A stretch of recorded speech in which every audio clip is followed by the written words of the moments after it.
अस्सलामुअलैकुम अज़ीज़ तालिब इल्मों। आज हमने जो नज़म पढ़नी है वो हम्द है। नज़म कहते किसे हैं?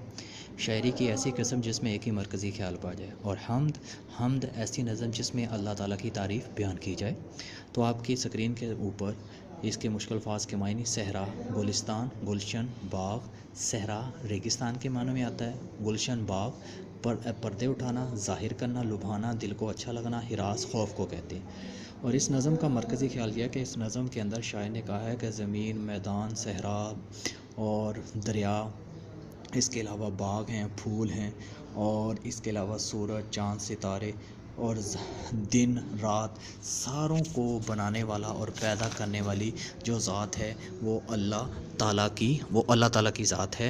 ये इस नज़म का मरकज़ी ख्याल है। अशार की तशरीह और इसका जो है मरकज़ी ख्याल मैंने आपको बता दिया है। अशार की जो तशरीह है वो पहले भी हम ऑलरेडी कर चुके हैं, तो आपने उस चीज़ जो पहले वाले लेक्चर को ज़हन में रखते हुए इसके अशार की तशरीह और इसके जो मश्की सवालात हैं उसको भी आपने मद्देनज़र रखना है। हम्द किसे कहते हैं? ऐसी नज़म जिसमें अल्लाह ताला की तारीफ़ बयान की जाए। इस हम्द में अल्लाह ताला की किन किन नेमतों का जिक्र हुआ है?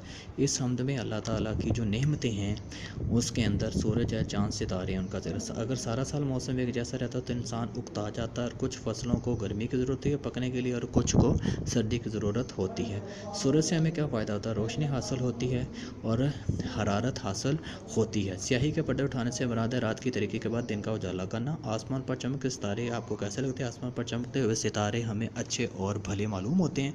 इसी तरह के हैं जो कॉलम्स हैं वो उनको आपने देख लेना है, और इसी तरह जो नीचे MCQs दिए गए हैं इन चीज़ों को आपने बागौर देख लेना है जो आपको ऑलरेडी पहले करवाई जा चुकी हैं।